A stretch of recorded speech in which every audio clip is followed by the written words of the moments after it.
Today we're going to talk about APA-style in-text citations, and these will be used in academic essays, sometimes in work-related situations, but mostly in school when you're trying to write a research paper or other type of paper where you have to pull in outside source material.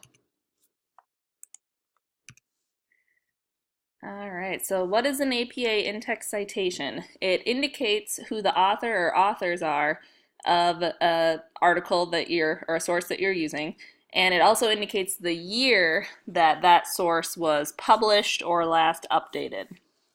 And it matches up with a reference entry at the end of the paper that has a lot more information than just the author and the year. And the entry at the end provides enough information that the reader would be able to find that source just based on that reference entry.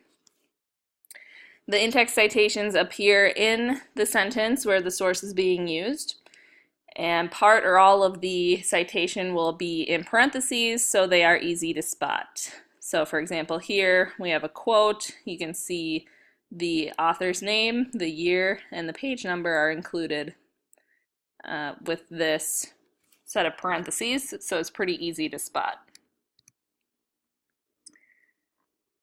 Most APA in-text citations are going to have those two pieces of information regardless, the author's last name, the year of publication. There are some exceptions, but for the most part, any published material will be looking for those two pieces of information. So for example, you have Johnson, 2016, Johnson is the author, 2016 is the year of publication. Below that, Rodriguez is the author, and 2010 is the publication date.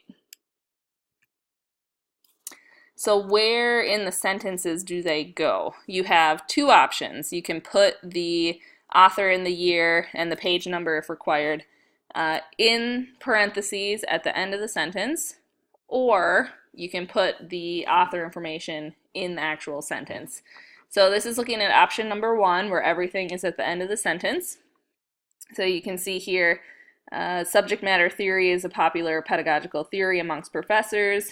Everything is at the end. Aston is the author, published in 1984. And here's an example of a quote. And again, the author and the year is included, and because it's a quote, we also provide the page number that the quote came from. The top one is an example of paraphrase, and again, bottom is example of quote. Option number two would be having the author's name be part of the sentence. So you are including the author's name in your grammatical sentence. Example number one here, Aston claims that subject matter theory is a popular pedagogical theory amongst professors. And you can see that his name is part of the actual sentence. He's the subject of the sentence here. And the year is put right next to him. You never separate the author and the year. So the year is in parentheses immediately after the author's name. But if I were to read this out loud, because the year is in parentheses, I would skip over that. Example of a quote at the bottom. You have, according to Aston, quote, student learning and development depend primarily on exposure to the right subject matter. And you can see here that the page number is separated. It comes after the end of the quote. And you can think of it this way, that you're identifying the author in the sentence. You never split up the author and the year, so the year has to come in parentheses immediately after the author. But you would include the quote, and then you would save the page number till the end to say, this is the quote, and then this is where the quote is located in the source. So that's all well and good, but there are some problems that can come up when you're using sources, because not all sources have authors, not all sources have dates of publication, etc. So there are some things you need to know to be able to use APA correctly when you don't have those pieces of information. So first one here, what if you don't have an author's name? If there's no author, but a group is publishing this source, you can give the group the author credit. So that group could be an organization, an association, a school, a government department, etc. Generally not including for-profit companies like Target. But aside from that, you can name that group as the author. So, for example, narcolepsy is caused by a lack of orexin production. This might have been written by a group of people, or the person might not have wanted to take credit for it specifically. But if the Mayo Clinic is putting it out, you can indicate that the Mayo Clinic is the author and then the year that it was published. Next example, incidences of measles are on the rise due to lack of vaccination. If this is coming from the Centers for Disease Control and Prevention, that's a nonprofit government group that you can indicate as the author and then the year that it was published. And then here's an example of a school in the author position. One thing to note is that if you have a group that can be easily abbreviated, the first time you use that source, you'll want to indicate in box brackets what the abbreviation for that group is. And then the second plus times you use it, so the second, third, 10th, etc., throughout the paper, you'll want to use the abbreviation to save space. So just as an example, the Centers for Disease Control and Prevention, we know is a well-known abbreviation. In fact, some people don't know the full name, they only know CDC. So that's a great one to abbreviate. CDC is in box parentheses the first time, and then the second plus times that we use it, we will just use CDC. Sometimes you can do that, sometimes you can't. For example, Mayo Clinic is a little short, and if you just said MC, doesn't give quite enough information to the reader, so you would not want to abbreviate Mayo Clinic as an author's name. You would just write out Mayo Clinic every time. So what happens though if you don't have an author and it's not a group that's publishing this information? What if it's just a web page on the internet that somebody personally put out there and they did not put their name on it, which happens all the time on the internet, right? In that case, your last resort is to use the title in the place of the author position. So for example, if I have an article I'm reading on the internet called 5 Brain Myths, if I'm paraphrasing it, quoting it, etc., I can say that the author is 5 Brain Myths. If it's a short publication, which it almost always will be in this type of situation, you put the title in quotation marks to indicate that it is a title and that it won't get confused with a group name, right? Another example down here, Extreme Orbits. Was probably not the full title, right? That seems a little short. But to save space, you can shorten the title to the first 2 to 3 words of that title, as long as no other titles in your paper have that short abbreviation. The main point here is just be able to tell which source is which in your reference page. If there's no date of publication, which is very common, particularly with internet sources, there's an easy fix. You're going to put a lowercase d period, lowercase n period, lowercase d period in the date position, and that just indicates no date, so an abbreviation for no date. So for example here, new solar systems are chaotic places. Johnson said this, but he did not indicate when it was published or last updated on the internet. So we're going to put ND, N period, D period for no date. Here's how it would look in the sentence, according to Johnson, in parentheses, N period, D period. Our galaxy contains more rogue planets than stars. And that's okay to do that, to use sources without dates, but do realize that it's viewed as a slightly less reputable source because the person did not include when it was published or when it was last updated. So just be aware of that, that if you need highly credible sources, you might not want to use one that doesn't have a date. Also note that the publication date is not necessarily the copyright date. For books, that is true. Books are published once a year. They have a copyright date for that year, so the copyright works. But that's not true for articles or for the internet in particular. that might not match up because the copyright is trying to indicate that we have this information copyrighted as of this year, but this individual web page might not have been published or updated this year. It might be from, 2015, for example. And also, if you're looking for a date of publication on a web source, you can also use the last edited or updated, because you're essentially looking for a date to give your reader that indicates this is what it looked like on this date. So if something changes frequently, like material on the internet, you want to tell them, as of this date, this web page had this information. So you're not guaranteeing anything, but you're telling them it was here when I was here, right, looking at it. If there's no page number, you have two pretty simple options. One, don't quote the source. If you do not quote the source, you do not need to include a page number. Page numbers are encouraged when you paraphrase, but not required, and they are not needed when you summarize or otherwise use the source in some way. So you can decide not to quote, change it to summary or paraphrase instead, or you can use the paragraph number instead of the page number. So for example, down here, we have a quote.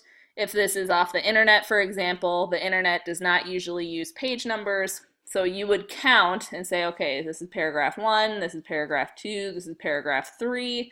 If the information is coming from paragraph 3, you would write P-A-R-A period. Please note that it's all lowercase. And then you would include that paragraph number that you counted down. And then your reader would be able to go to that website and say, oh, this quote was from paragraph 3. They'll say paragraph 1, paragraph 2, paragraph 3. Oh, there it is, right? Here's another example of how it would look if you have the author's name in the sentence. So author's name is in the sentence as part of the signal phrase, and you have the year immediately following the author, right? They're always next to each other. Then you have the quote, and after the quote, you would have that paragraph number saying, hey, this quote is from this paragraph. If there's more than one author, you need to do something different, and it depends on if you have 2 authors, 3 to 5 authors, or 6 or more authors. So in this table here, just show you the way to read it quickly, this is telling you the number of authors that created the source. These columns are telling you if the information is at the end of the sentence in parentheses. These 2 columns are showing you what it would look like if it is in the sentence, so the author's name is in the sentence, and just the years in parentheses. The first column of each is showing you what it would look like the first time. The second column is showing you what it would look like the second plus times that you use the citation in your paper, because oftentimes you'll use the same source multiple times throughout your paper. It's not required, but that's just often what happens, is you'll use the same source in 4 different places, so you'll need 4 citations for that source. And you can see first and second, sometimes they are the same. Sometimes they will look different, and that depends on how many authors you have. Clearly, you can see if you have 1 or 2 authors, it will look the same for the first time and the second time. And if you have 6 or more authors, the citation will look the same both times. So we just got done looking at 1 author, but just to recap, if it's at the end of the sentence, you have everything in parentheses. Looks the same the first time you use it and the second time you use it. And if it's in the sentence, again, author's name would not be in parentheses because it's part of the sentence, and the year would be in parentheses. And you can see that it looks the same the first time you use it and the second time you use it. The same is true for 2 authors. It will look the same both times that you use it. However, one thing to note is that the and changes depending on if you are putting this at the end of the sentence in parentheses or if you are using the and as part of your sentence. If it comes at the end of your sentence in parentheses, the and is an ampersand, so the and sign. So it needs to be that or it is an error. So you have both authors, author 1 and author 2, comma, year that it was published. In the sentence, you have to write out the word and. So Jensen and Hewitt, and is written out, A-N-D, because it's part of your sentence. Normally we don't abbreviate anything that's in the sentence. And then immediately it would be followed by the year of publication. The tricky one here for most people is 3 to 5 authors. If you have 3 to 5 authors, the first time you use the citation, you provide all the authors' names, all the last names. The second plus time that you use it, you will only include the first author's last name, and then you include et al, et space al period, which is an abbreviation for a Latin phrase meaning and everybody. So you can see here the first time we use it at the end of the sentence, we'll have Jensen, comma, Hewitt, comma, ampersand, Artica, comma, published in 2017. The second time I use it, second, third plus times I use it, I will just use the first author's last name, Jensen, and I will replace everybody else's last names with et al to save space and redundancy, comma, 2017. Again, notice it is lowercase. Et does not have a period. Al has a period because we're abbreviating that word to just al. The same is true if you use it in the sentence. You'll have the first time Jensen, Hewitt, and written out, Artica. Or the second plus times you use it, you'll have Jensen et al in the sentence, period, and then go right into the year of publication. If you have 6 or more authors on an article, which is possible, particularly for medical publications, they group up and work very well in large groups, so this might be common in that situation. You immediately use just the first author's last name and et al to replace all the other authors. Please note that you cannot change the order of authors for publication. You have to leave them in order. So here, Jensen, Hewitt, and Artica, that's the order they appeared on the source. I can't change it. And here, I always have to pull the first author's name. I can't choose somebody else's. All right, so when do you use citations? Well, you use them all the time in research papers. You have to use a citation every single time you quote. You have to use a citation when you start summarizing. If your summary is multiple sentences, you just need it at the beginning, and you don't need to tell the reader in every sentence that this is summary. The same is true for paraphrase. Wherever you start paraphrasing, you put the in-text citation in that sentence, and then you can continue paraphrasing and not use it again until you need to. We'll talk about that in just a moment. And just in general, anytime you borrow information that is not common knowledge, you need to indicate where you're getting that information from. So a research paper will typically have a lot of in-text citations in the paper because you are telling the reader, I'm pulling from all these good sources, look at me relying on the credibility of these other sources to, help build my argument or to help provide information to the reader. As far as where the in-text citation goes, again, put it in the sentence where you first start using the source. Tell the reader right away, hey, this information is coming from this source. We need to know that right away. We don't necessarily need to know where you stop using it. We can usually figure that out, right? Another quirk with APA is that if you have a citation, or a quote, if you have a quote, you need to include the in-text citation wherever that quote ends. So even if you end a quote in the middle of a sentence, wherever that closing quotation mark is, that's where you include the in-text citation. So it looks really weird, and it's not very common because most people, when they quote, they usually end the sentence with a quote.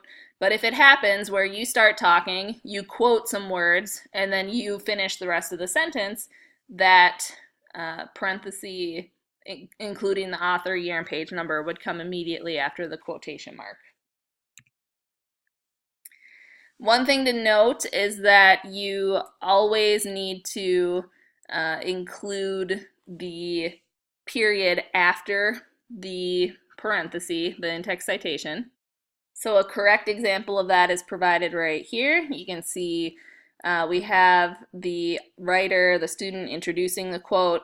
We have the quote, where the quote ends. We have the author, year, page number, and that period comes at the end of that in-text citation. At the bottom here, we have an incorrect example, which happens frequently, that people say, oh, here's the end of my quote, I'm going to put a period here, and not at the end of my in-text citation. But that is actually incorrect. So you do not want to do that. Even if your quote ends, you put the period at the end of the in-text citation. Because there's always an exception to the rule, the one exception here is that if you have a block quote or a long quote, you put the period at the end of the long quote, not at the end of the in-text citation. And that's because long quotes have a different format. Instead of having quotation marks around the quote, it will actually start a new line and be indented from the rest of your paragraph. So because that's going on, it has this unique placement of the period. So once you've cited your source, you might be wondering, when do I cite again? Do I just cite every single sentence that I'm summarizing, paraphrasing, or quoting? No. The answer is that every single time you quote with those quotation marks, you need an in-text citation. However, you shouldn't be quoting that much because, the majority of your paper needs to be you writing, using your own wording to avoid, plagiarism or authenticity issues. After that, if you are summarizing a source or paraphrasing a source, you use it at the beginning of the summary or the paraphrase, and then you do not have to cite it again until you change to a different source and back to that original source, or until you start a new paragraph. Some people ask, can I just put an in-text citation at the beginning or the end of the paragraph? And the answer is no, that's not enough citation. You're not telling us accurately where you're first starting to use that source, so that doesn't work. If you need more help, there are lots of resources out there. For example, multiple guides that you can use. I'm partial to the writer's reference. And of course the actual APA Manual of Style. You can also go to websites and look for free resources. apastyle.org is the actual organization's website. They have frequently asked questions, a great Q&A blog where the experts are telling you what you have to do in strange situations. And then also Purdue's Online Writing Lab has a lot of great information, good examples, and the rules, most of the rules provided for free for you to access on the internet. So that's also a great resource.